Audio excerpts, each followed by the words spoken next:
eSport.ch, powered by UPC. Bonjour et bienvenue au 3e Spotlight sur eSport.ch. Toute l'actualité du e-sport autour du monde et en Suisse évidemment. Pour ce 25 octobre 2016, on commencera avec les WCS de League of Legends. La tension monte, bientôt la finale, mais avant ça, on analyse les demi-finales. Et comment mieux profiter de la finale des Worlds si ce n'est la fanzone répartie un peu partout dans le pays? Un invité nous en parle. La nouveauté sur eSport.ch, c'est la FIFA Academy pour tous ceux qui veulent devenir de vrais pros à FIFA. C'est chez nous que ça se passe et on le présente tout de suite. La Dota League et le Dota Weekly arrivent dans notre émission. Le fondateur de la Swiss Dota League vient nous parler de son projet.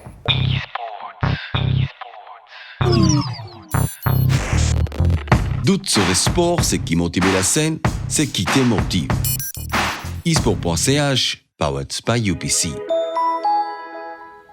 Le plus grand tournoi League of Legends au monde, ou même plus simplement le plus grand tournoi e-sport tout court, les World Championship Series ont trouvé leurs finalistes. Les deux demi-finales se sont déroulées en Best of 5.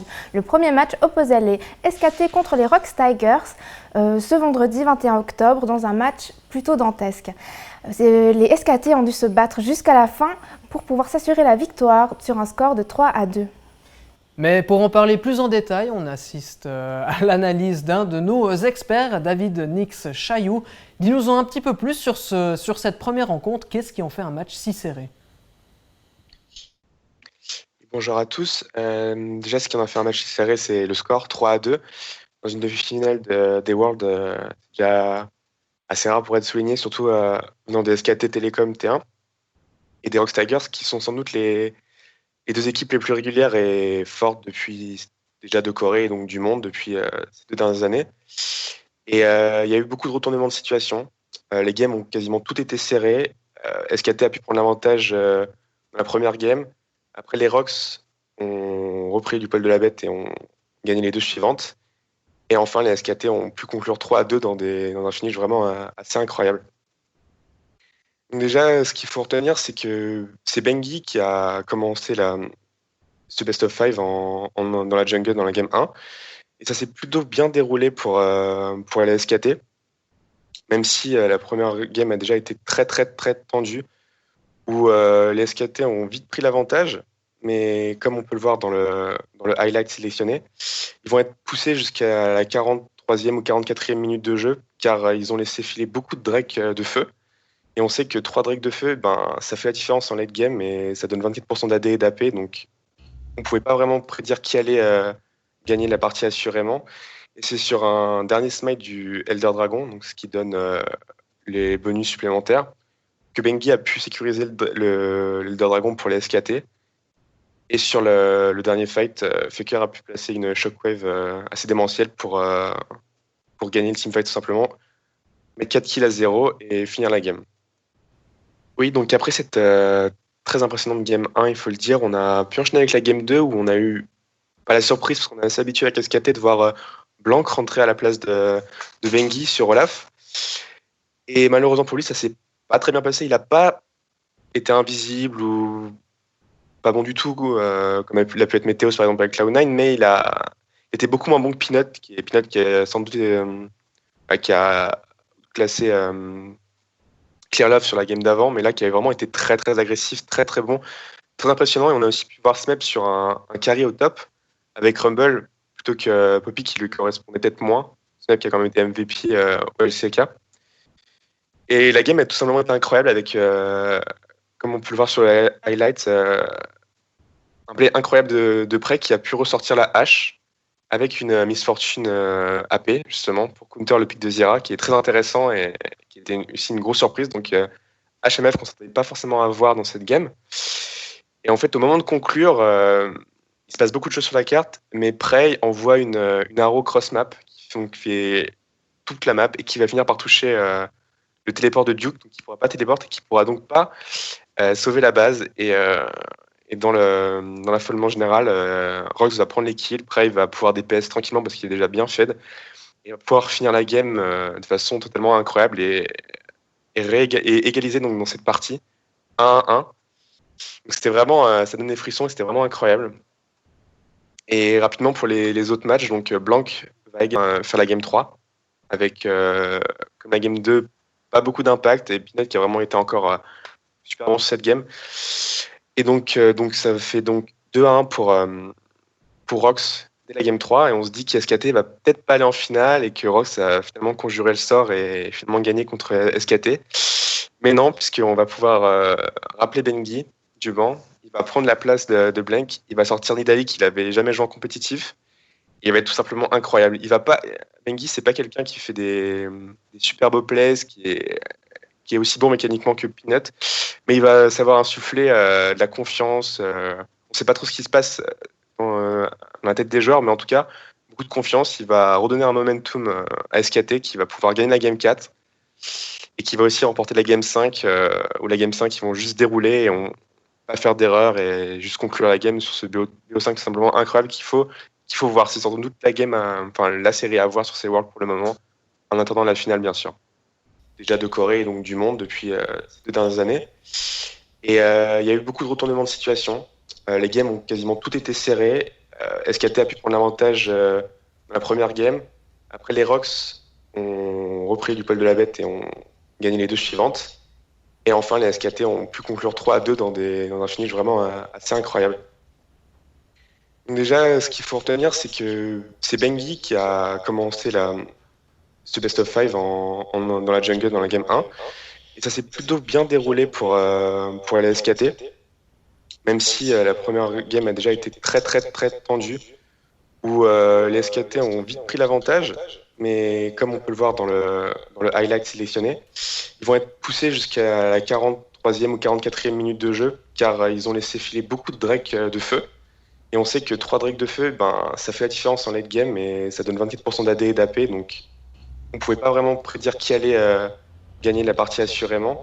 Et c'est sur un dernier smite du Elder Dragon, donc ce qui donne les bonus supplémentaires, que Bengi a pu sécuriser l'Elder Dragon pour les SKT. Et sur le dernier fight, Faker a pu placer une shockwave assez démentielle pour gagner le teamfight tout simplement, mettre 4 kills à 0 et finir la game. Donc est-ce qu'on peut revoir la vidéo? Enemy blue buff, and that is the location probably for Omna, but it's a few seconds left on it only, so he has to go fast. He has to go fast, and Ruler's going to look for Vander. Vander's caught between a rock and a hard place, and he's down. Here comes Jankos. He's throwing down the Righteous Glory, looking for Cloud. They've traded 1-for-1. The Proto Bell's forward. Forgiven's on the board. Lord JJ's dead. It's a 1-for-3. The engage we spent so long setting up for this team with that cannon getting to the squishy backline. Forgiven gets him. Ambition shuts down Forgiven, but now he's going to get poisoned to death. The Undertow comes out. Jankos is looking for more. Shuts him down. 2-for-4. Honestly, perfect timing for H2K. They knew Samsung were pushing for that mid tower. They knew it was just a matter of time before the engage happened, and Oda Amna had just a few seconds left on that ward. He pulled the trigger. Très bien Nix, on te remercie pour cette analyse et nous, sans transition, on passe directement à Counter-Strike qui a aussi Non, mais j'en ai marre. On parle toujours de... Enfin non, on parle même pas de LoL 2 secondes et tu parles tout de suite de Counter-Strike, c'est pas possible. Non mais tu sais quoi, j'en ai marre. La violence, le sang, c'est bon, je me casse. Très bien, en tout cas, ça se passait du côté du tournoi Epicenter à Moscou. Et à Moscou, on y retient 2 choses. D'abord, la cérémonie d'ouverture qui est soit ridicule, soit épique. C'est à vous de nous dire dans les commentaires en dessous ce que vous en pensez. Et deuxièmement, ce qu'on en retient avant tout, ce sont les vainqueurs, puisque parmi des grandes équipes comme SK Gaming, Navi ou encore Virtus Pro, ce sont les plus ou moins petits Danois de Team Dignitas qui ont remporté la première place. Une coupe juste phénoménale, ça vaut la peine d'aller regarder à quoi ça ressemble. Et ça fait des années que ces pauvres joueurs de Team Dignitas essayent de se hisser au rang des meilleurs du monde et ils arrivent enfin, en allemand on dirait ein Meilenstein, c'est enfin un cap passé pour cette équipe qui arrive à se hisser parmi les top 10, parmi les meilleurs joueurs au monde. Events. J'espère que Léa saura me pardonner parce qu'à la base je voulais quand même aller voir ces finales de League of Legends avec elle. Maintenant je me retrouve tout seul, je sais pas trop quoi faire.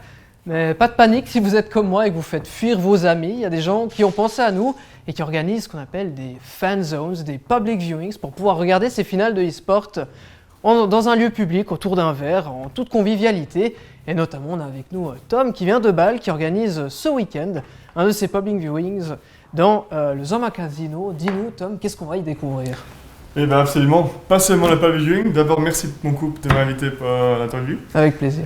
Et pour vous dire, c'est pas seulement le public viewing qu'on a, parce que ça commence à 1h du matin quoi. Alors bien sûr qu'on commence un petit peu plus tôt avec plein d'autres choses. On commence à 8h et puis on commence avec la Halloween party des Swiss Kicks. Et après ça, en fait, en même temps, il y aura encore le Cosplays Rift. Ce sera le cosplay pour le League of Legends, mais aussi pour le Halloween, ce sera un petit peu mixte. Et il y aura aussi des giveaways, des cadeaux pour les gagnants. Et puis après ça, il y aura encore plein d'autres choses jusqu'à 1h du matin. Aussi une cocktail bar, la Mana Bar, qui va aussi vous offrir des cocktails spécifiques au League of Legends. Alors il y aura plein de choses à faire et tout ça absolument gratuit. Gratuit en plus, évidemment, le bar, le plus important, que faire sans un verre autour duquel discuter sur les finales.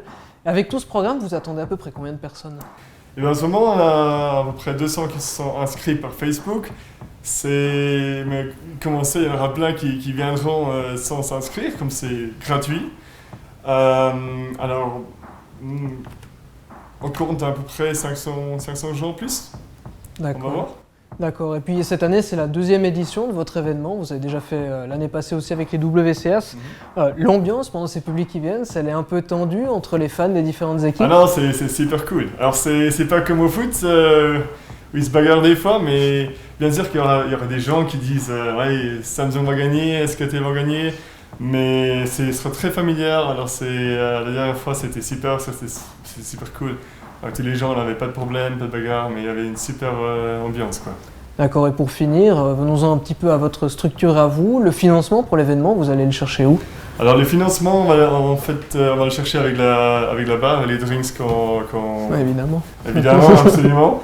Et peut-être aussi avec des donations, mais en plus, c'est la Christoph Merian Stiftung, je sais pas comment on dit en français, je m'excuse pour ça. Une fondation en fait. La fondation, voilà. Parce qu'on est en fait, on est une association culturelle. On veut essayer de mettre en fait la culture des jeux. On veut mettre en avant. Mettre en avant en Suisse, c'est ça, voilà. D'accord. Alors, on a un grand part que d'accord.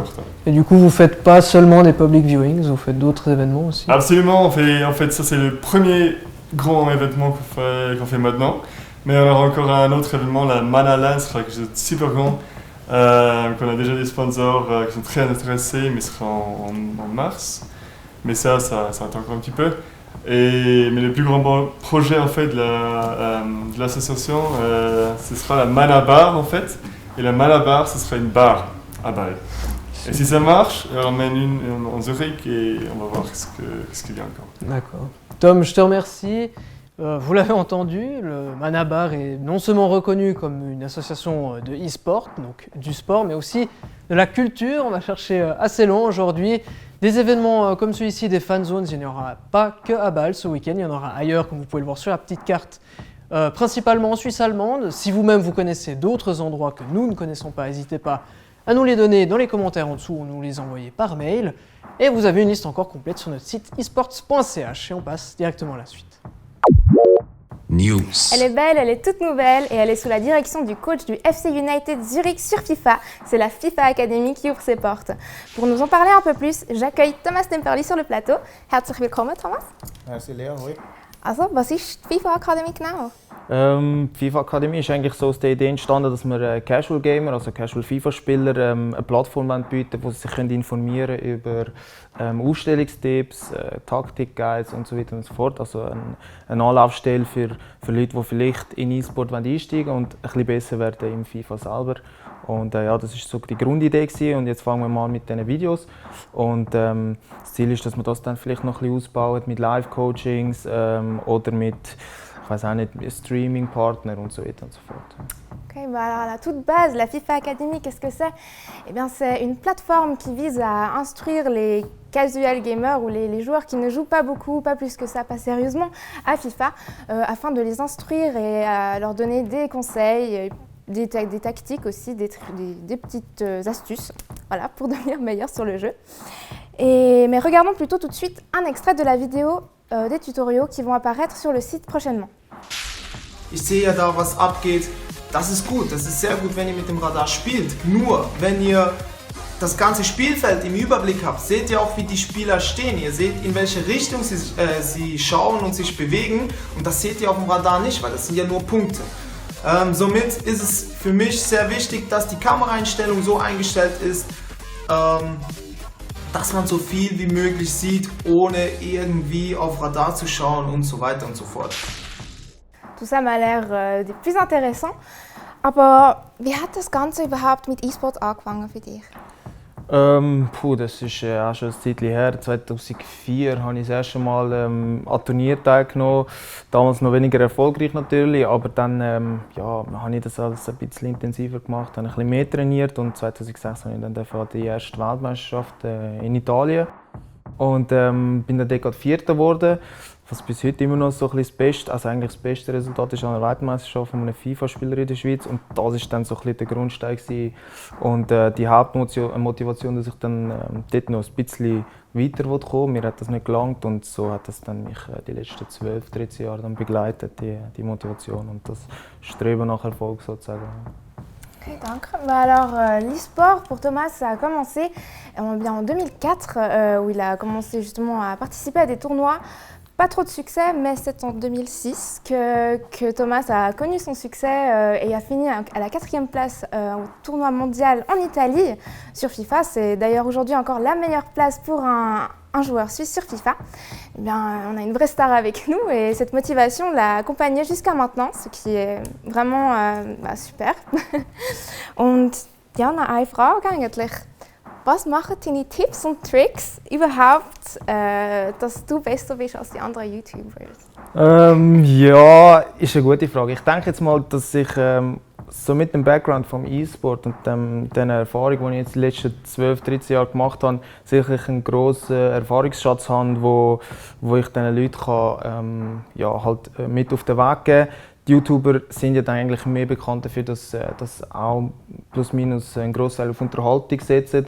Natürlich ist der Content auch sehr gut, aber ich denke einfach durch das, dass ich die Erfahrung gemacht habe, dass ich zuerst E-Sportler war und jetzt einfach die Tipps weitergeben, macht das vielleicht einen kleinen grösseren Unterschied und es ist ein bisschen mehr Fachwissen als Unterhaltung so in dem Sinn. Okay, danke. Alors justement, mais qu'est-ce qui fait que les vidéos de Thomas seront plus avantageuses, plus instructives que d'autres youtubeurs qui font exactement la même chose que lui? Eh bien, c'est que Thomas était dans la compétition et en tant que joueur e-sport, eh bien, il a cette connaissance plus spécifique, plus spécialisée du domaine qui pourra vous aider justement à vous améliorer et à vous familiariser avec le jargon de FIFA et du foot en ligne. En tout cas, danke vielmals, dass du da bist. Merci beaucoup à Thomas. Merci Léa. Et justement, on retrouvera ces vidéos sur notre site tous les jeudis. N'oubliez pas que vous pouvez nous faire toutes sortes de commentaires. Et puis, si vous avez des questions, si vous êtes intéressés, n'hésitez pas à nous laisser un commentaire ou à nous laisser un email sur notre adresse qui va apparaître ci-dessous. Merci. Games. Et de mon côté, j'ai échangé le charme de Léa contre l'élégance de mon prochain intervenant pour parler de la Swiss Dota League. Pourquoi est-ce qu'on en parle? Eh bien, des projets qui proposent aux joueurs suisses de se confronter régulièrement, semaine après semaine, pour se garder au top de leur niveau et puis pour devenir de mieux en mieux, et aussi gagner des prix. Il n'y en a pas souvent, du coup ça vaut la peine d'en parler. J'accueille Cem, qui est fondateur du projet. Cem, welcome to the show. First of all, why did you start your project? Yeah, we start, thank you very much for the invitation. We started last year about this concept with this league. It was really a pleasure for us because when we started with Dota community, it was 2 years ago. It was like a community thing first of all, and then last year we started with to talk about the plans for Switzerland. They had a lot of questions about, when you do a next tournament, and we was like, we have plans about 2016, and then sponsors, we also had sponsors. Then they asked about, hey, do you want to create something for Switzerland? And I was like, yeah, of course, we have something in mind. And was like, which concept? And I was like, league. And then I was like, okay, league is something like football league. And I say, yeah, football league. It's really similar. Because I think that's the important point here. We have to create something in the long term, not like in the short term. We most of the tournaments going only 2 months or 1 month, and a league. It's for me, myself when I'm watching football, the Swiss league. It's also going 1 year, and I think we have to transport a similar concept to the game. Of course, there are 2 different games. But in the end, it's the reason was only to build a strong gaming community that has casual gamers and esport players, and each of them can play together in competitive way, and also learn from each other teams. And now, the concept was really good. Yeah. So you told me earlier that this is your first edition this year. I guess everything's going fine so far. Do you have any preferences, maybe top teams already? Yeah, the first thing, the question is, it's going really well. That's the good point. What is also important is when you're creating something or you're organizing something is also have points you have to talk about. Is this the right system? Do we have to optimize some parts in these leagues? And we did, of course. We listened to the community. We talk every week with the community, and they told me like, okay, it's too long, the league. It was 5 months before, so we changed now to 3 months. That's something really important. The reason is news. The most reason when we talk about esports in Switzerland is a lot of people studying or going to school, and they don't have so much time to like learn or training in esports or in the game. So we have to think about this as well. And the second question is, of course, we have a lot of good teams. When we did the Swiss Dota 2 Championship last year, there was one team, Mindsanity. It's almost Mindsanity again this year. I have to say there is a team called Honeyman. They're also really good, and a lot of other teams going really well. I mean, I see the points, and I see like every weekly matches, and I see like a lot of teams, they training a lot now, and see that's a really good competition. Yeah. Cham, thank you very much. Et justement, il disait les meilleures des équipes de la ligue actuellement sont très très proches, même s'il y a une espèce de supériorité chez certains d'entre eux. Pourquoi on en parle de nouveau sur esport.ch? C'est parce qu'on arrive à la fin de la ligue, il reste plus que 2 ou 3 semaines de compétition. Et chez nous, sur Dota Weekly, on va en parler chaque semaine, on va faire un petit recap des résultats et on va vous tenir au courant. Et pour la première semaine de Dota Weekly, on commence tout de suite avec les résultats de la seconde ligue. Cham, tell us a little bit about the results of the second league. Yeah, it's great. We finished the second league last week. We have a first and a second place, Babu Gaming and Playing Ducks. They also will arrive to the first league. And it's not only this what they will get, it's also they get prizes. The first prize is 5 gaming CPUs, and the second place was 5-time SSDs, storage SSDs. And the interesting part is, of course, the first league. So because in the first league they will play about the money, and it's not small money. It's 15,000 what they will play. 15,000. So the first league is still going on. Do you have any leaders at the moment? Yeah, it's only 2 weeks left when we will close as well the first league. We have the first place is Mindsanity, of course, with 35 points actually. And then we have Honeymans, they are in the second place, only with 30 points. We see that's only 5 points difference. And then we have Red Panda Lifting with 27 points. And yeah, it's not like a huge lag between the teams from the first places. So I think, of course, the favorites are Mindsanity. And I say, like, I want to say, of course, when I see the matches, the Mindsanity will win this first season, of course. Vous l'avez entendu, le pronostic pour la fin de la première saison de la Ligue Dota suisse. Ça va se jouer sur les prochaines semaines et on suivra le tout sur Dota Weekly. Et on se quitte cette fois avec des nouvelles réjouissantes. Du côté alémanique, c'est la Netgame Convention, la plus vieille LAN de Suisse, qui aura lieu le week-end prochain. Et bien que tous les sièges ont été vendus, eh bien, il reste quand même des passes visiteurs et donc vous pouvez venir visiter vos joueurs suisses. Et du côté roman, on se réjouit aussi de la petite Polylan qui aura aussi lieu ce week-end. Malheureusement, il n'y a pas de tournoi, mais bon, pour s'amuser, il n'y a pas mieux. La finale des Worlds de League of Legends sera évidemment streamée sur notre site esport.ch. Venez donc encourager votre équipe préférée, GoSKT. Mais tout le monde y gagne cette semaine chez esport.ch puisque à l'occasion de la sortie du FPS Battlefield 1, on vous offre une version sur PS4 et une version sur Xbox One. Pour participer, envoyez-nous un petit mail à l'adresse qui s'affiche en dessous en nous donnant vos données personnelles ainsi que le choix de votre console. On se retrouve la semaine prochaine. À plus. esport.ch, powered by UPC.